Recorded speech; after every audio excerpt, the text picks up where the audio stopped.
Here's an idea that may never have crossed your mind. Donald Trump is bad news for the Republican Party. I'm William Garner, this is Slothwala, so let's talk about it.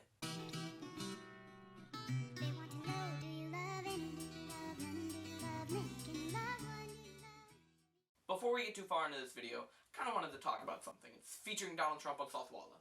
Dylan and I, we've talked a lot about it, and we both agree it's something if we don't handle well, it can come back and bite us. Because we don't want to be just seen as a normal political YouTuber who makes videos about hot topics that really have no depth to them. We want our videos to be entertaining and engaging. We want you to be able to think after you watch them. We both feel that the Donald Trump issue is something that's very important to us, and we really just want to make a video about it, so we hope you hear us out. Now we can get into the bread and butter of the video, the notion that Donald Trump is somehow bad for the Republican Party. So Donald Trump in a way forces other Republicans to act crazy. And he may be a bully, but he's not going and physically twisting the arms of the other Republicans behind their back to make them make complete asses of themselves. But Donald Trump's antics have hijacked the media.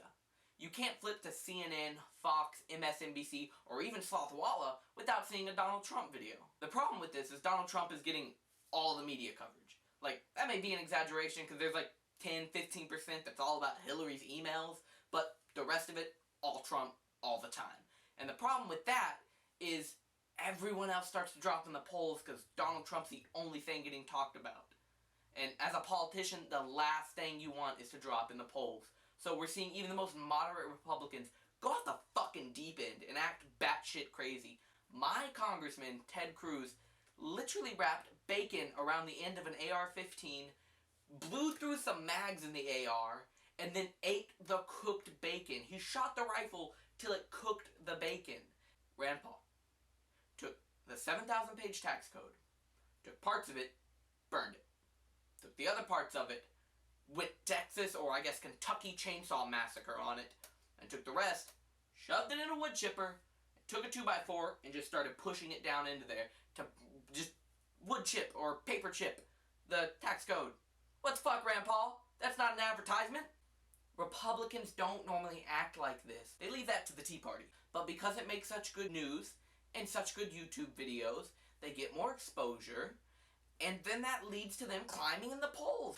So it's bad enough that Donald Trump is bringing down the rest of the Republican Party with him, but he's also taking out another one of the key foundations of the Republican Party. And some of my Democrats out there may laugh, but when I was growing up, the thing that I was told what a Republican meant was they were honest. Woo! That's not Donald Trump. In Donald Trump's campaign announcement speech, he said that he would force Mexico to build a wall along the southern border of the United States of America, and he would have them pay for it. And the way he would do this is he would put taxes and tariffs on their goods if they didn't do it. Now, some of my more educated viewers may be laughing because you know about the North American Free Trade Agreement that specifically prohibits those actions. You may be asking yourself, why would someone who's running for office of President of the United States demonstrate such a lack of knowledge of foreign policy? He did not know about NAFTA. He knew about it. But to Donald Trump, lying is a strategy.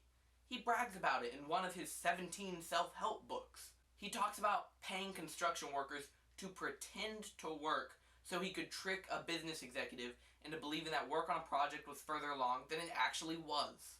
Once again, to Donald Trump, lying is a strategy. But this strategy also explains the other lies that were told at Donald Trump's campaign announcement speech. Whenever he came out, he said, "There are thousands of people here." Reporters there said, "Bullshit, wasn't more than 250 spectators." And it later comes out that struggling actors were paid $50 apiece to come to the campaign announcement speech. And then it comes out even more with pictures on Twitter that these actors were given homemade signs to hold up and wave by Trump staffers. And finally, the number one reason why Donald Trump is bad for the Republican Party, he's not a Republican. He's a Trumpkin.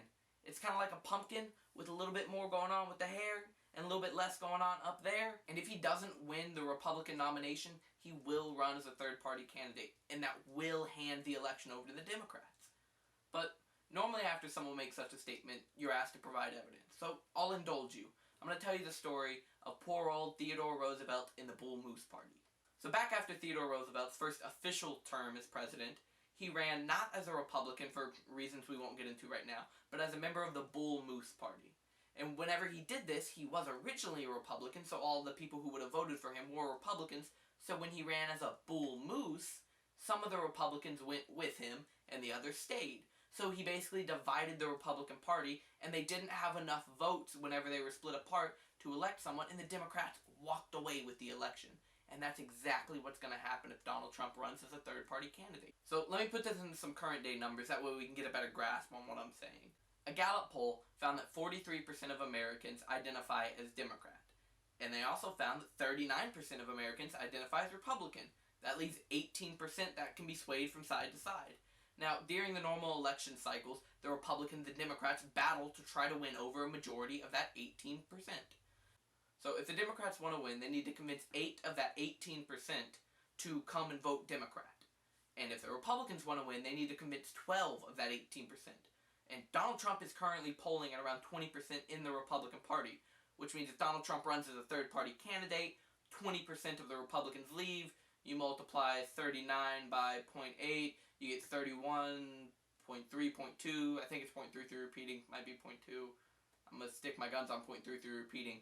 But you get around 31, which means you need to convince, to get a majority, you need to convince 20% or 20 of that 18 to vote Republican. And if you're doing the math, you realize you cannot get 20 out of 18. So Republicans would need to not only convince every single person who hasn't made up their mind to vote for them, they would also need to convince 2% of Democrats to come and vote Republican, which won't happen. So if Donald Trump were to run as a third-party candidate, he would sink the Republicans, he'd sink himself, and he'd give the Democrats a free victory. But the discussion doesn't end here. If you have a contradicting view on Donald Trump, or you think we're wrong, go ahead and make a video, send it to us. We'd love to hear it. Or, just go ahead and put your comment down in the comment section below. We'll definitely reply. We'll have a nice little discussion. We'll try to keep it civil. But, as always, do all you can do. Think complexly. I'm Will from Slothwala.